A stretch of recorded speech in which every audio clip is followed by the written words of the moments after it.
राज्य में 16 अप्रैल से 30 अप्रैल तक चलने वाली डिजिटल जनगणना को लेकर मुख्यमंत्री डॉक्टर मोहन यादव ने नागरिकों से सक्रिय भागीदारी की अपील की है। मुख्यमंत्री ने कहा कि ये जनगणना प्रदेश के विकास और नीति निर्धारण की दिशा तय करने में महत्वपूर्ण भूमिका निभाएगी। मुख्यमंत्री ने कहा कि जनगणना के माध्यम से सरकार को वास्तविक आंकड़े प्राप्त होंगे, जिससे विकास की योजनाओं का अधिक प्रभावी तरीके से लागू किया जा सके। उन्होंने कहा, इससे समाज के हर वर्ग तक योजनाओं का लाभ पहुंचाने में सहायता मिलेगी। डॉक्टर मोहन यादव ने राज्य स्तरीय जनजातीय उपयोजना पीएसपी कार्यशाला के शुभारंभ के दौरान कहा कि मध्य प्रदेश में जनजातीय समुदायों के कल्याण के लिए केंद्र और राज्य सरकार मिलकर बजट का बड़ा हिस्सा उनके विकास में खर्च कर रही है।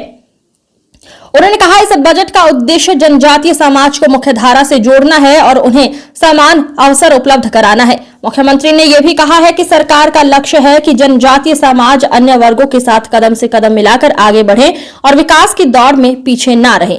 इसी दौरान मुख्यमंत्री ने नारी सशक्तिकरण और 33% महिला आरक्षण का भी उल्लेख किया। उन्होंने कहा, ये कदम लोकतंत्र को और अधिक मजबूत बनाएगा और महिलाओं को उनका अधिकार दिलाने में सहायक होगा। मुख्यमंत्री ने विपक्ष पर निशाना साधते हुए कहा कि वो आरक्षण के मुद्दे पर दोहरा रवैया अपना रहे हैं। जहां एक और समर्थन की बात की जाती है, वहीं दूसरी ओर विभिन्न कारणों का हवाला देकर विरोध किया जाता है। मुख्यमंत्री ने प्रदेशवासियों से डिजिटल जनगणना में बढ़ चढ़कर हिस्सा लेने की अपील की है।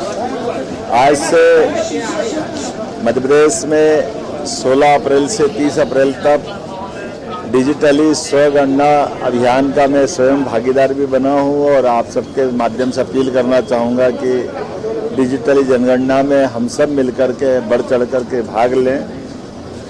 जनगणना के माध्यम से भविष्य में विकास की सारी रोड मैप बनाने में मदद मिलेगी। बच्चों के स्कूल, हॉस्पिटल, सब प्रकार की जन सुविधाएँ और अलग अलग प्रकार के विकास के सारे पैमाने, इसकी दृष्टि से जनगणना का ये जो वर्तमान के दौर में अत्यंत और महत्व बढ़ जाता है।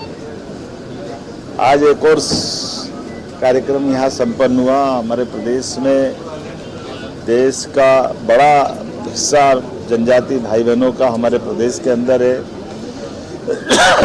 ऐसे में उनके जन कल्याण की दृष्टि से भारत सरकार और मध्य प्रदेश सरकार मिलकर के अपना एक बड़ा बजट का हिस्सा रखते हैं।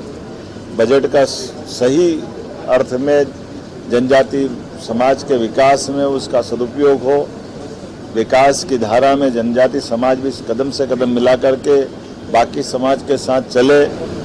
बच्चों के स्कूल, कॉलेज, रोजगार के साधन, जनजाति प्राचीन मान्यताएं, मानबिंदु, प्रत्येक क्षेत्र में विकास की जो संभावना है उस सभी बातों को लेकर के हमारी सरकार लगातार जनजाति का बजट भी बढ़ाती जा रही है।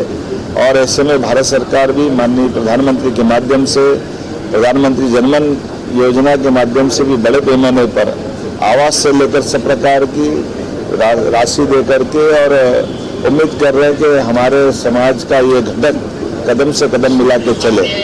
मैं बधाई देना चाहूँगा महामहिम के माध्यम से चलने वाली ये 2 दिवसीय कार्यशाला, इसमें शासन के और सामाजिक क्षेत्र के लोग मिलजुल करके इसमें भाग लेकर अलग अलग सत्रों के माध्यम से हमारे इस समूचे वर्ग की श्रेष्ठता के लिए काम करेंगे।